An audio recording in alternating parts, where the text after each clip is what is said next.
বন্ধুরে আমার, স্বামীকে কেমন করে সম্মান করতে হবে হাদিস শরীফের মধ্যে এসেছে। আপনারা আমার প্রাণের রাসূল খেয়াল করেন, এই পুরুষটা তো সারাদিন কাজ করে,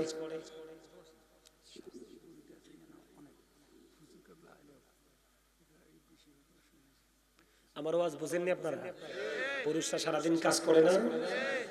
এদিকে খেয়াল করেন, ও বন্ধু, কাজ করতে করতে রাত্র হয়ে গেল, বাসায় গিয়ে সুস্বাদু খাবার খেলো, খাওয়া দাওয়ার পরে স্বামী স্ত্রী দুজনে বিছানায় চলে গেল। কোথায়?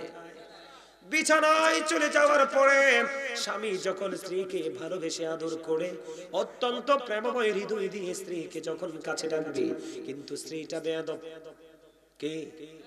ওই বউটা বেয়াদব। সে কি করলেন বন্ধু? স্ত্রীর ডাকে স্বামীর ডাকে সাড়া দিল না, মুখটা কি করলো অন্যদিকে ঘুরিয়ে সারাটা রাত সে কাটিয়ে দিল। ও বন্ধু, স্বামীর ডাকে সাড়া দিল না। এই স্বামী কষ্ট পেল। হাদিস শরীফের মধ্যে এসেছে, আমার রাসূল জানিয়ে দিয়েছেন, ওই স্বামী ডাকটা দিতে দেরি, স্ত্রী মুখটা ঘুরাইতে দেরি করলো না। ওই স্বামীটাকে, স্ত্রীটাকে তখন থেকে, ওই বউটাকে তখন থেকে ও বন্ধু সকাল পর্যন্ত, ও বন্ধু, লানতের ফেরেশতা শুধু লানত দিতে থাকে। জোরে জোরে কন্যা নাউজুবিল্লাহ। স্বামীকে অমান্য করা যাবে না। এদিকে তাকান, স্বামীর কথা স্বামীকে না বলে এই বাড়ি থেকে ওই বাড়ি যাওয়া যাবে না। স্বামীর পকেটের টাকা নিয়ে বন্ধু অন্যের সাথে প্রেম করতে পারবে না। তবে হে বিবি ইচ্ছে মতো স্বামীর পকেট থেকে নিয়ে খরচ করতে পারবে। বিবিকে চোর বলতে পারবেন না, মিথ্যা অপবাদ দিতে পারবেন না, বিবিকে প্রহার করতে পারবেন না। ও বন্ধু, তিনি আপনার অর্ধাঙ্গিনী, আপনার সব কিছুতে ওনার হক আছে। আবার ওনারও আপনার সব কিছুতে ওনারও হক আছে, ওনার সব কিছুতে আপনারও হক আছে। স্বামী যদি বিবির বিপক্ষে যায়, বিবি যদি স্বামীর বিপক্ষে যায়, দুই স্বামী স্ত্রী দুটোটাই হাসরের ময়দানে অ্যারেস্ট হয়ে যাবে। নাউজুবিল্লাহ বলেন, আর জোরে বলেন না। আমার কথা কি বুঝতে পারেন আপনারা? বন্ধু, কোন স্বামী যদি পান খায়, বিবি যদি কি করে, স্বামীটা পরিশ্রম করে আসলো, স্বামী অনেক ক্লান্ত, অনেক পরিশ্রান্ত বন্ধু, ওনার মধ্যে অনেক কষ্ট। বিবি তো জানে তার প্রাণের স্বামী পান খেতে পছন্দ করে। একটা খেলে পান নিয়ে স্বামীর কাছে গেল, বসে বসে একটা পান বানিয়ে দিল, মিষ্টি মিষ্টি গল্প করলো। হাদিস শরীফের মধ্যে এসেছে, ওই স্বামী স্ত্রীর প্রেমের আলাপের কারণে তাদের আমল নামায় নফল ইবাদতের সওয়াব দেওয়া হয়। বন্ধু, এখনকার স্বামী স্ত্রী ইঁদুর বিড়ালের মতো একজন আরেকজনকে গল্প করবে তো থাক দূরে, একটা আরেকটারে কখন বকা দিবে সেই জন্য প্রস্তুত থাকে। কথা বলেন না কেন? লাইফে শুধু এক্সকিউজ খুঁজতে থাকে। মা কত দামি, আহা, মার একটা ফোঁটা চোখের পানি যদি বের হয়, বাবার একটা ফোঁটা চোখের পানি যদি বের হয় রে, এই সন্তানের পুরো সংসার জীবন পড়ে ছাই, হাসর তো নাই। এই জন্য আমি একটা গজল গাই। আজকে আমাকে দাওয়াত দিয়েছে কে? রিপন ভাই। রিপন ভাই বসলাম, উনি নাকি, ওনার নাকি একটা গজল খুব বেশি পছন্দ, একটুখানি গাইবনি। আপনারা আমার সাথে গাইবেন নি? আমার বানাই, আমার বাবা নাই, দয়াল রে দয়াল, আমার কি মা ডাকার সাদ নাই রে, আমার কি বাবা ডাকার সাদ নাই রে। ঘরে যাইয়া সবাই দেখে মা জননীর মুখ, বাবা যখন মাথায় হাতে ভুলে যাই সব দুঃখ, ভুলে না আমার মা নাই, আমার বাবা নাই, দয়াল রে দয়াল, আমার কি মা ডাকার সাদ নাই রে, আমার কি বাবা ডাকার। শোনে স্বপনে শুধু মা তোমার কথা মনে হয়, কতদিন দেখি না তোমার, ভুলে কি গেছো আমায়, ভুলে কি গেছো আমায়। আমার ভুবন জুড়ে শুধু দুঃখ জ্বালা, কে আর পড়াবে আমায় সুখের সীমালা কপলে কে দেবে আর কাজলের টিপ তুমি জেনে ধরায় শয়নে স্বপনে শুধু মা তোমার কথা মনে হয়। ঠিক নেই? আরো জোরে বলেন। এখন আমি একটু ওয়াজ করতে চাই। সম্মানিত উপস্থিতি, আজকের ছেলেগুলো কেন দুষ্ট হয়ে গেল, কেন পথভ্রষ্ট হয়ে গেল, তারা কেন ইসলামের প্রতিকূলে তারা অবস্থান করলো, কেন তারা অনুকূলে থাকতে পারলো না? এটার জন্য বাবা মা দায়ী। কে দায়ী? এদিকে তাকান। সন্তান যখন পৃথিবীতে আসে, আসার সঙ্গে সঙ্গে আজান দিতে হয়। আমার রাসূল মা ফাতেমার কলিজার টুকরা যখন পৃথিবীতে এসেছে, আমার রাসূল নিজে আজান দিয়েছে তার কানে। সুবহানাল্লাহ বলেন। এখনকার ম্যাক্সিমাম বাবা মাই বাচ্চা হলে আজান দেয় না, কারণ বাচ্চা তো দুনিয়াতে আসার আগে সিজার। আর এটার জন্য কিছু অসভ্যতা ডাক্তারদেরও আছে। কথা বলেন না কেন? বাচ্চাটা উল্টে আছে, চিত হয়ে আছে, উপরে উঠে আছে। মা তুমি বাচ্চা যখন প্রসব করার সময় হয়, মার এত কষ্ট, এত যন্ত্রণা, পৃথিবীর কাউকে বোঝানো যাবে না। একটা মা যতক্ষণ না হবে ততক্ষণ এই ভাগটা পৃথিবীর কাউকে দেওয়া যায় না। তারা মৃত্যুর মুখোমুখি থাকে। এই সন্তান যদি দুনিয়াতে এসে মায়ের সাথে সভ্য আচরণ করে, তার চেয়ে বড় ক্যারেক্টারলেস আর কেউ হতে। সম্মানিত উপস্থিতি বন্ধুরে আমার, বাচ্চার যখন 7 দিন হবে, মাথার চুলগুলো ফেলে দিবেন, একটা সুন্দর নাম রাখবেন কোরআন সুন্নাহ মোতাবেক। পুত্র সন্তান হলে 2টা 1 বছরের ছাগল দিয়ে আকিকা দিবেন, কন্যা সন্তান হলে 1 বছরের একটা ছাগল দিয়ে আকিকা দিবেন। দেখতে দেখতে সময় চলে গেল। মা যারা হলো, আমার রাসূল জানিয়ে দিলেন, মা কমপক্ষে বাচ্চাটাকে তার দুধ 2 বছর বুকের দুধ খাওয়াবে। এখনো এমন হতভাগা সন্তান দুনিয়ার বুকে আছে বন্ধু। ও বন্ধু, ফিটার খাইয়া বড় হইছে, মায়ের বুকের দুধ একটু চোখে দেখে নাই। আছে না নাই? আপনি মা, আপনি বাবা গো, আপনি তো আল্লাহ রাসূলের আইন মানেন নাই, তাহলে আপনার বাচ্চা কেমন করে আপনার আইন মানবে? কথা বলেন না কেন? তোকে ঠিক বললাম নি? আপনি বন্ধু আজানও দিলেন না, সুন্দর নামও রাখলেন না। বন্ধু আরো খবর আছে রে, 7 বছর যখন হবে, কত বছর? কথা বলেন না। 7 বছর যখন হবে, কত বছর? 7 বছর যখন হবে রে, আপনি আপনার বাচ্চাটাকে নামাজের জন্য তাগিদ দিতে হবে। যখন 10 বছরের মধ্যে যখন পা ফেলবে রে, বাচ্চাটার বিছানা আলাদা করতে হবে। সে নামাজ না পড়লে তাকে প্রহার করতে হবে। ধীরে ধীরে বন্ধু শেষ হয়ে গেল সময়। ধীরে ধীরে ধীরে ধীরে ধীরে ধীরে বন্ধু সময় ফুরিয়ে গেল, বাচ্চাটাও বড় হয়ে গেল। আমার রাসূল জানিয়ে দিয়েছেন, আদিবু আওলাদাকুম আলা 3 খিসালিন, হুব্বি নবীকুম হুব্বি আহলি বাইতিহি ওয়া আলা কিরাতিল কুরআন। রাসূল বললেন, তোমরা তোমাদের সন্তানদেরকে 3টি বিষয়ের উপর শিক্ষা দিতে হবে। একটা হলো হুব্বি নবীকুম, teach the love of the prophet, নবীর প্রেম শেখাও।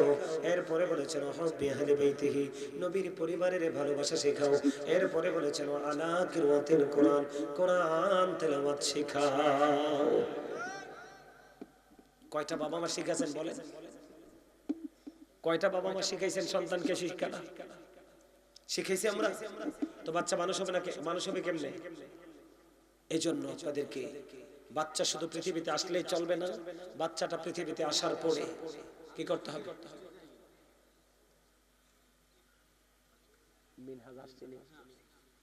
আসবে কখন? এখানে আসবে কয়টা? কয়টা বাজে? না 9:30? 9:30? ঠিক আছে। আমার কাছে আরো 10-15 মিনিট সময় আছে, আমি আরেকটা আলোচনা করতে চাই। সম্মানিত উপস্থিতি, বাবা যারা হইছেন এদিকে তাকান। সন্তান পথভ্রষ্ট হওয়ার আরো কারণ হলো, আপনি সম্পত্তির ক্ষেত্রে সন্তানকে সমান করে দিবেন। কথা বলে না? যদি কাউকে ওই দিকে কম দামি জায়গা দেন, এই দিকে যদি দামি জায়গা হয়, সেটার হারাহারি করে এখানে আপনি সেই হারাহারি করে দিবেন। এমনি করে করে বাবার মার জেরে যদি থাকে, সবকিছু সন্তানকে সমান করে দিবেন, 19-20 দেখবেন না। তবে হ্যাঁ, বাবা মা চায় না কোনো সন্তানকে 19-20 দেখতে, কিন্তু বাবা মার দুর্ব্যবহার, সন্তানের দুর্ব্যবহার কারণে বাবা মা বিরক্ত হয়। ঠিক না? কোনো বাবা মা চায় না সন্তানকে আলাদা করে দেখতে, কিন্তু মনেরও সন্তান হয়তো বোঝে না, সেটা জানে না। সম্মানিত উপস্থিতি, আর একটু আলোচনা করতে চাই বর্তমানে আমাদের দেশে স্বামী স্ত্রী কি কি এখন আমাদের দেশে স্বামী স্ত্রীর মধ্যে কি কলহ চলছে না? চলছে তো। কেন চলছে জানেন? আল্লাহ রাসূল বলেছেন, তুমি একটা মেয়ের ক্ষেত্রে কোনো কিছুই পাও নাই, শুধুমাত্র আল্লাহওয়ালা পেয়েছো, ধার্মিক পেয়েছো। তুমি মেয়েটা কানকাটা বাদী দাসী হলেও আল্লাহওয়ালা মেয়েটাকে তুমি বউ করে ঘরে তুলে নিয়ে আসো। কিন্তু এখন কি আমরা নামাজি ফরজগার চাই? আমরা চাই শুধু সুন্দর। কি চাই? আরো জোরে কি চাই? এদিকে তাকান। সুন্দর কিন্তু চিরজীবন থাকে না, বিলীন হয়ে যায়। অর্থ কিন্তু চিরজীবন থাকে না, বিলীন হয়ে যায়। কিন্তু ধর্ম, ধন, ইসলামের রং এটা যতই যাবে ততই আলো ছড়াবে। এই জন্য আপনাকে কি করতে হবে? আল্লাহওয়ালা মেয়ে গড়ে বউ করে আনতে হবে। এবার মেয়ে বিয়ে দিবেন, ছেলেটা কালো হোক, ছেলেটা যদি ভদ্র হয়, মার্জিত হয়, তাহলে আপনি ওই ছেলের কাছেই বউটাকে মেয়েটাকে তুলে দিবেন। তাহলে কি হবে? ছেলে মেয়ে উভয়ের মাধ্যমে নূরানী সন্তান পৃথিবীতে আসবে। বাবা মাকে তো ভালোবাসবেই বাসবে, অন্যদেরকে বলবে তোমরাও আমার মতো বাবা মাকে ভালোবাসো। জোরে বলেন ঠিক না বেঠে? আরে জোরে এদিকে তাকান। স্ত্রী যারা হয়েছেন আমার দিকে তাকানো বন্ধু, মায়ের মুখেন এখন ম্যাক্সিমাম বউ কিন্তু স্বামীকে কানে ধরে ঘুরায়, আছে না নাই? আরো জোরে বলেন, ঘুরায় কি ঘুরায় না? হাদিস শরীফের মধ্যে এসেছে, আরেকদিকে তাকান, আল মারওয়াতু ইযা সাল্লাত খামসাহা ওয়া সামাত শাহরাহা ওয়া আহসানাত ফারজাহা ওয়া তুআদ বালাহা ফালতাদখুল মিন আইয়াবিল জান্নাতি শাআত। আমার রাসূল বলেছেন, যেই নারী 5 ওয়াক্ত নামাজ পড়বে, কি করবে? লজ্জাস্থানের হেফাজত করবে, রমজান মাসে রোজা রাখবে, স্বামীর কথা মেনে চলবে। আমার দিকে তাকান। 5 ওয়াক্ত নামাজ, লজ্জাস্থানের হেফাজত, রমজান মাসে রোজা এবং স্বামীর কথা মতো চলবে, ওই নারীর জন্য বন্ধু 8টা জান্নাতের দরজাই খোলা থাকবে। সে যেটা দিয়ে মন চায় সেটা দিয়েই সে ঢুকতে পারবে। 8টা জান্নাত। কয়টা? শর্ত কই? 5 ওয়াক্ত নামাজ, লজ্জাস্থানকে হেফাজত করা, রমজান মাসে রোজা রাখা, স্বামীর কথা মানে, কথা বলে না কেন? স্বামীর পায়ের নিচে স্ত্রীর জান্নাত। সুবহানাল্লাহ কন্যা কিল্লে আরো জোরে একটা মহব্বতে। এই দুনিয়ার বুকে যদি কোনো মানুষকে আল্লাহ ছাড়া যদি দুনিয়ায় কোনো মানুষকে সিজদা করার অনুমতি দিতেন আমার আল্লাহ, তাহলে প্রত্যেকটা স্ত্রীকে বলতেন তুমি তোমার স্বামীর কদমে সিজদা দাও। একটা নারীর জীবনে সবচেয়ে বড় অলংকার হলো তার স্বামী। স্বামী ছাড়া জীবন বড় শূন্য রে ও বন্ধু। স্বামী ছাড়া একটা নারীর জীবন বড় মূল্যহীন। কথা বলেন না ঠিক না বেঠিক? আহারও জোরে বলেন না ঠিক না বেঠিক? আমার দিকে তাকান, স্বামীকে কেমন করে মানতে হবে বন্ধুরে আমার, স্বামীকে কেমন করে সম্মান করতে হবে। হাদিস শরীফের মধ্যে এসেছে, আপনারা আমার প্রাণের রাসূল খেয়াল করেন, এই পুরুষটা তো সারাদিন কাজ করে,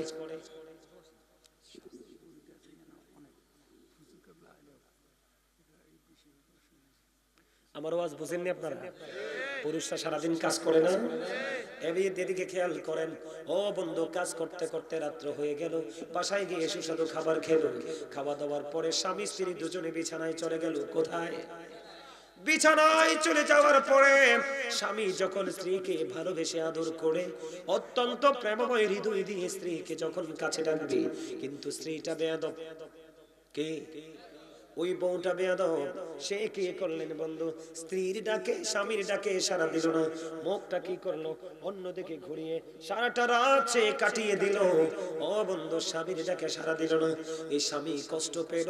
হাদিস শরীফের মধ্যে এসেছে, আমার রাসূল জানিয়ে দিয়েছেন, ওই স্বামী ডাকটা দিতে দেরি, স্ত্রী মুখটা ঘুরাইতে দেরি করলো না। ওই স্বামীটাকে স্ত্রীটাকে তখন থেকে, ওই বউটাকে তখন থেকে ও বন্ধু সকাল পর্যন্ত ও বন্ধু লানতের ফেরেশতা শুধু লানত দিতে থাকে। জোরে জোরে কন্যা নাউজুবিল্লাহ। স্বামীকে অমান্য করা যাবে না। এদিকে তাকান, স্বামীর কথা স্বামীকে না বলে এই বাড়ি থেকে ওই বাড়ি যাওয়া যাবে না। স্বামীর পকেটের টাকা নিয়ে বন্ধু অন্যের সাথে প্রেম করতে পারবে না। তবে হে বিবি ইচ্ছে মতো স্বামীর পকেট থেকে নিয়ে খরচ করতে পারবে। বিবিকে চোর বলতে পারবেন না, মিথ্যা অপবাদ দিতে পারবেন না, বিবিকে প্রহার করতে পারবেন না। ও বন্ধু, তিনি আপনার অর্ধাঙ্গিনী, আপনার সব কিছুতে ওনার হক আছে। আবার ওনারও আপনার সব কিছুতে ওনারও হক আছে, ওনার সব কিছুতে আপনারও হক আছে। স্বামী যদি বিবির বিপক্ষে যায়, বিবি যদি স্বামীর বিপক্ষে যায়, দুই স্বামী স্ত্রী দুটোটাই হাসরের ময়দানে অ্যারেস্ট হয়ে যাবে। নাউজুবিল্লাহ বলেন, আরো জোরে বলেন না। আমার কথা কি বুঝতে পারেন আপনারা? বন্ধু, কোন স্বামী যদি পান খায়, বিবি যদি কি করে, স্বামীটা পরিশ্রম করে আসলো, স্বামী অনেক ক্লান্ত, অনেক পরিশ্রান্ত, বন্ধু ওনার মধ্যে অনেক কষ্ট। বিবি তো জানে তার প্রাণের স্বামী পান খেতে পছন্দ করে। একটা খেলি পান নিয়ে স্বামীর কাছে গেল, বসে বসে একটা পান বানিয়ে দিল, মিষ্টি মিষ্টি গল্প করলো। হাদিস শরীফের মধ্যে এসেছে, ওই স্বামী স্ত্রীর প্রেমের আলাপের কারণে তাদের আমল নামায় নফল ইবাদতের সওয়াব দেওয়া হয়। বন্ধু, এখনকার স্বামী স্ত্রী ইঁদুর বিড়ালের মতো, একজন আরেকজনকে গল্প করবে তো থাক দূরে, একটা আরেকটারে কখন বকা দিবে সেই জন্য প্রস্তুত থাকে। কথা বলেন না কেন? লাইফে শুধু এক্সকিউজ খুঁজতে থাকে। কথা বলেন না কেন? আমার দিকে তাকান, আমার দিকে তাকান, এই দিকে তাকান। আমার রাসূল বলে দিয়েছেন, আমার রাসূল বলেছেন এদিকে তাকান। সবচেয়ে রিস্কের রান্না কি জানেন? দুধ। কে বলছে? জামাল। তুমি তো বল ভাই, কারণ তুমি তো সব আজ মুখস্থ করে ফেলছো। মারহাবা বলেন। আপনাদের এলাকার ছেলে জামাল আমার ছোট ভাই। অন্যরা আমাকে খুঁজা পায় না, কিন্তু আমি তারে ফোন দিয়ে জিজ্ঞেস করি। কেন জানি তার আমার কাছে অনেক মায়া লাগে। ভাইয়া কই একটা ডাক দিয়ে যে ফোন করে, কলিজা সব শান্তি। আলহামদুলিল্লাহ বলেন না। জামাল উত্তর দিছে দুধ। ঠিক নিও চাচা, আপনারা বলেন। দেখবেন দুধ রানতে কিন্তু টেকনিক লাগে। দুধ যদি চুলার উপরে উতরে পড়ে রে উতরায়, তখন যদি আপনি টেকনিকটা যদি ধরে রাখতে না পারেন, সবটুকু দুধ উতরে চুলায় পড়ে যাবে। পড়বে কিনা? এই জন্য আমার রাসূল বলে দিল, বন্ধু, কোন বিবি যদি চুলার উপর যদি তুমি দুধ বসিয়ে থাকো, এই সময় যদি তোমার স্বামী তোমাকে ডাকে রে, তুমি তোমার স্বামীর ডাকে সাড়া দিয়ে কি করো? দ্রুত গতিতে তুমি স্বামীর কাছে চলে যাও। এবার বসেন, তোমার দুধ কিন্তু উতরে চুলায় পড়ে যাবে। রাসূল বলেছেন সেই দিকে কেয়ার করো না। তুমি কি করো? দুধ বসাইছো চুলাতে রান্না করার জন্য, স্বামী ডাক দিয়েছে, ওই চুলা ফেলে স্বামীর কাছে চলে যাও। জুড়ে জুড়ে করো সুবহানাল্লাহ। আল্লাহ বলেছেন ওয়াশিরুহুন্না বিল মারুফ, স্বামী স্ত্রীকে সুন্দর করে জীবন যাপন করতে বলেছে। এখন স্বামী স্ত্রীর মধ্যে বন্ধু কলহ, এই কলহ দেখতে দেখতে আপনাদের সন্তানগুলো হই কলহের মতো হয়ে বড় হয়। কথা কন না কেন? আরো জোরে বলেন। আমি কি ভুল বললাম? আমার সময় কিন্তু শেষ। 9:30টার মধ্যে 9:30 বেজে গেছে। আর একটুখানি বন্ধু, শুধু যে বউ আপনাকে সেবা করবে এমনটি নয়, আপনিও তো বিবিকে সেবা করতে হবে। বলে হুজুর কেমনে? আপনি যদি বাইরে এক কাপ চা খান, বিবির জন্য চা নিতে হবে। আপনি যদি সুন্দর একটা জামা পরেন, বিবিকেও সুন্দর জামা কিনে দিতে হবে। আপনি যদি বাহিরে মিষ্টি খান, ও বন্ধু, তাহলে কি করবে? আপনিও মিষ্টি নিতে হবে। আমার দিকে তাকান। আমার রাসূল বিবিদেরকে কেমন করে ভালোবাসতেন। ও বন্ধু, আমার রাসূলের একাধিক বিবি ছিল, ঠিক কিনা বলেন? একজনকে খেজুর দিয়েছে, রাসূল বললেন সে যেন না জানে। আরেকজনকে খেজুর দিয়েছে, রাসূল বললেন সে যেন না জানে। এমনি করে করে খেজুর দিয়ে দিলেন। ও বন্ধু, কেউ যেন না জানে। কিন্তু খেজুর তো খাওয়া হয়ে গেল। বিচি যখন ফালাতে গেল, একজন দেখে ফেললো। তুমি কি ফেলেছো? কই খেজুরের বিচি। কে দিয়েছে? প্রাণের রাসূল। সুবহানাল্লাহ বলেন না। বন্ধু চাইয়া দেখলো রে, আমার রাসূল সবাইকে আপন করে একই রকম ভালোবেসেছে। জোরে জোরে করুন সুবহানাল্লাহ। বন্ধু, বিবিকে কখনো আমার দিকে তাকান। অনেকে রাগ করে, কিছু অসভ্য পুরুষ আছে। কি আছে? অসভ্য। আমি তাদেরকে কখনো সভ্য বলি না। নারীরা হলো পরাধীন, নারীরা হলো বন্ধু বলা। জন্মের পরে বাবার অধীনে, বিয়ের পরে বন্ধু স্বামীর ঘরে। যদি কোনো বিবির যদি স্বামী আগে মারা যায় রে, তার চেয়ে লাঞ্ছিত অপমানিত জীবন পৃথিবীতে আর কেউ ভোগ করে না। সেই অপমানিত জীবন নেমে আসে, দুর্বিষহ জীবন নেমে আসে। দুষ্ট পুত্রবধূ ঘরে থাকার পরে, ডাইনি মার্কা পুত্রবধূ ঘরে থাকার কারণে, ঠিক কিনা বলেন? আরে জোরে বলেন। এই জন্য বন্ধু, বিবিকে আপনি দামি জায়গায় ঘুমাবেন, বিবিকে কম দামি জায়গায় রাখবেন। আপনি ঘরে ঘুমাবেন, বিবিকে আউট জায়গায় রাখবেন। শ্বশুর বাড়ি থেকে কেউ কিছু দিলে আপনি এটাকে ছোট করে দেখবেন, এমন কিছু করার কিন্তু কোনো সুযোগ নাই। কথা কি বুঝতে পারছেন? দেন স্লোগান দেন। নারায়ে তাকবীর, নারায়ে তাকবীর, আল্লাহু আকবার, নারায়ে রিসালাত। হযরত মাওলানা মিনহাজুল আবেদিন